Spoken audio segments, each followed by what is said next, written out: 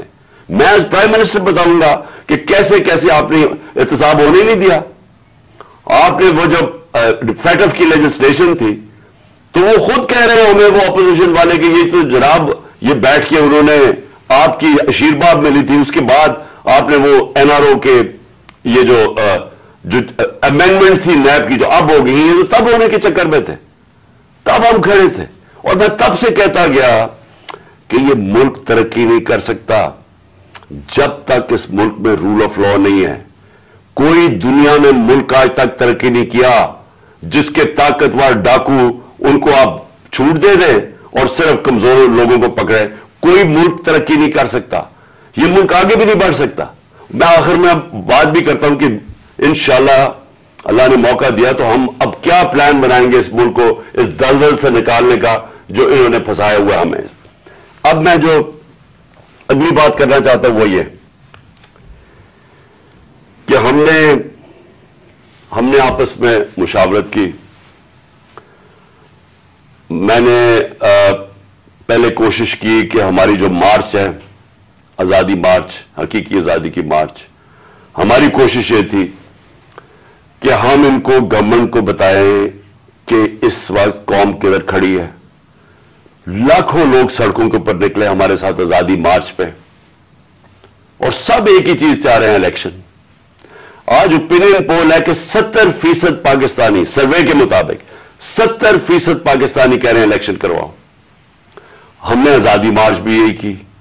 ہم نے گورنمنٹ کو کہ ایک آئین کے اندر رہ کے ہم نے ان کو پریشر ڈالنے کی کوشش کی کہ دیکھیں یہ عوام ادھر کھڑی ہوئی ہے اور آپ صرف کہ جی ہمارے کرپشن کے کیسز معاف ہو جائے یا نواز شریف کو پاک کر دیں اور پھر وہ کوئی نیلسن منڈیلا پاکستان آ جائے اور اس کے لیے ملک ڈوبتا جائے, لیکن آپ کو صرف ایک ہی کرپشن کا پڑا ہوا تھا.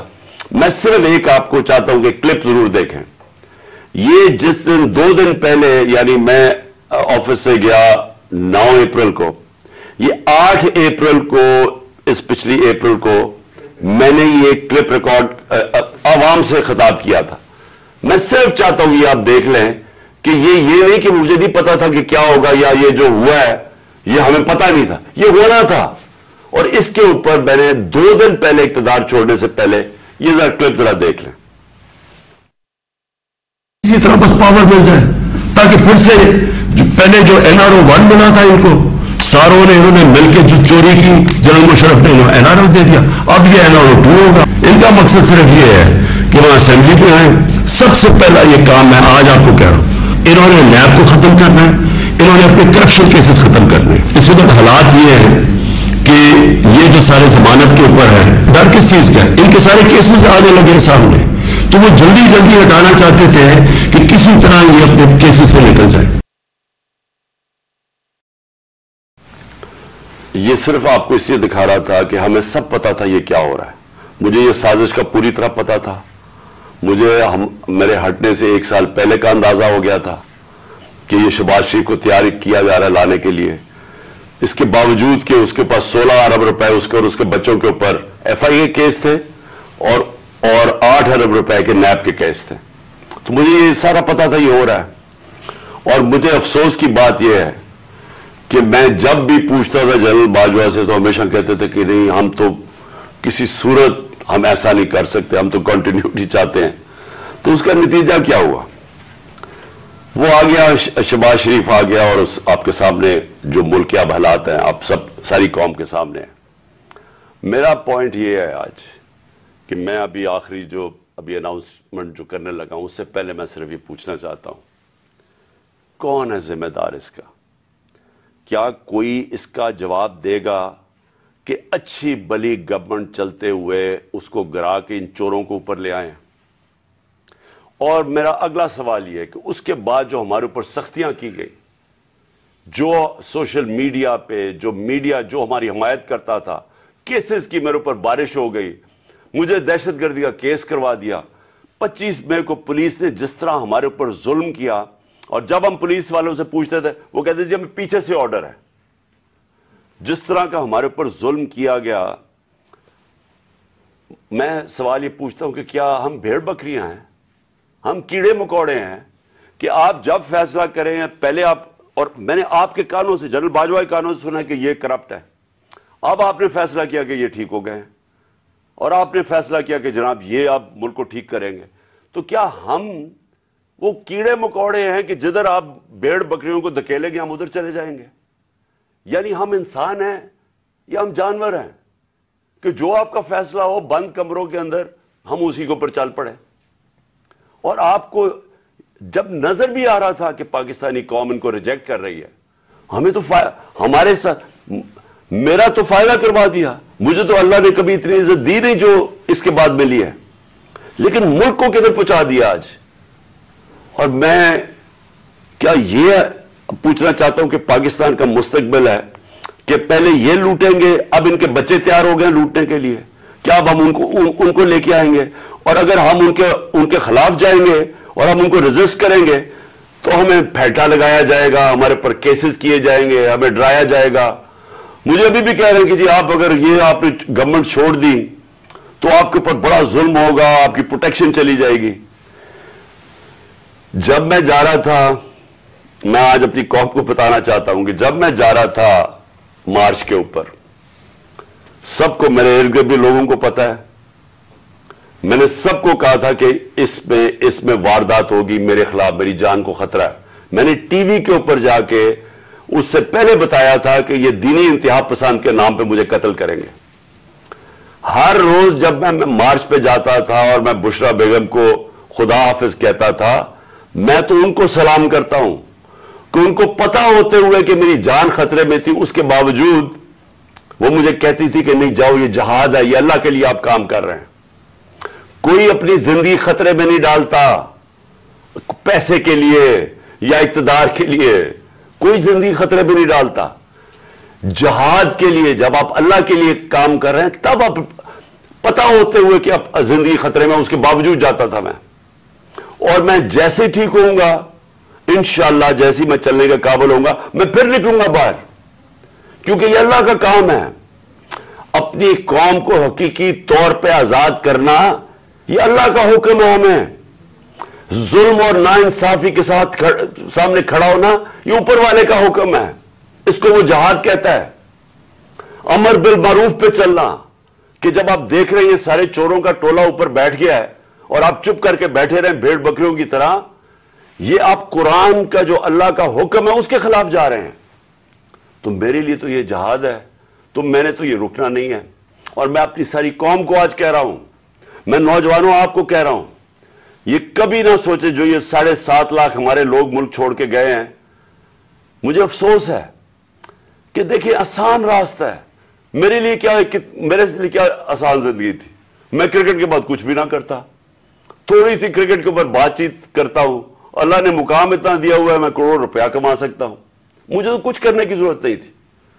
لیکن اللہ نے ہمیں کسی مقصد کے لیے پیدا کیا ہے۔ جانور آتے ہیں، بچے پیدا کرتے ہیں، کھا پی کے مر جاتے ہیں، تو انسان بھی اگر اس کو اب سمجھ ہی نہ آئے کہ اللہ نے ہمیں کسی مقصد کے لیے پیدا کیا ہے تو اس میں جانوروں میں کیا فرق رہ جاتا ہے؟ وہ جب قرآن کی آیت ہے کہ جب انسان فرشتے سے بھی اوپر چلا جاتا ہے لیکن گرتا ہے تو جانور سے بھی نیچے چلا جاتا ہے۔ تو میں اپنی ساری قوم کو کہہ رہا ہوں کہ دیکھیں ہمارے سامنے اب 2 راستے ہیں، ہم ان چوروں کے ٹولوں کو مان لیں تو ہم اپنی تباہی کر رہے ہیں، اس ملک کا کوئی مستقبل نہیں ہے۔ ایک ہی راستہ ہے کہ ہم جدوجہد کریں۔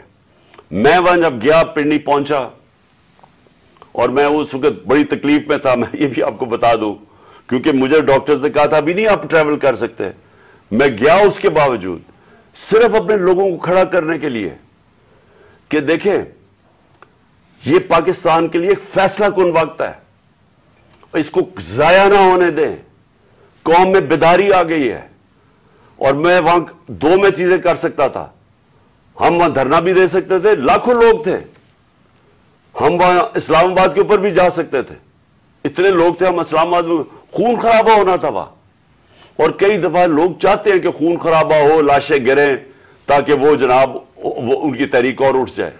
میں یہ نہیں چاہتا تھا، میں نے ساری سٹرگل آئین اور قانون کے بیچ میں ہے، میں کبھی اس سے باہر نہیں نکلا، اور میں نے اس لیے فیصلہ کیا کہ بجائے ہم وہاں جائیں اور توڑ پھوڑ ہو اور تباہی ہو، میں نے فیصلہ یہ کیا کہ ہم جو 2 اسمبلی اب قربان کرتے ہیں اپنی 2 اسمبلیوں کو، ہم قربان کرتے ہیں اپنے ملک کے لیے، اور اس لیے کرتے ہیں کہ ان کو جب 66% پاکستان میں الیکشن ہوگا، جب ہم ان 2 اسمبلیوں سے نکلیں گے، جو میں بھی بتانے لگا ہوں کب نکلیں گے، 66% پاکستان میں الیکشن ہوگا، تو عقل تو یہ کہتی ہے کہ آپ جنرل الیکشن کروا دیں، لیکن میں پھر سے کہتا ہوں یہ خوف زدہ ہیں، الیکشن ہارنے سے ڈرے ہوئے ہیں، ان کا کوئی پاکستان کا مقصد نہیں کہ پاکستان اوپر جا رہا ہے یا نیچے جا رہا ہے، ان کا مقصد ایک ہے، کیسے اپنا چوری کا پیسہ بچانا ہے انہوں نے، اور اس لیے یہ الیکشن نہیں کروائیں گے،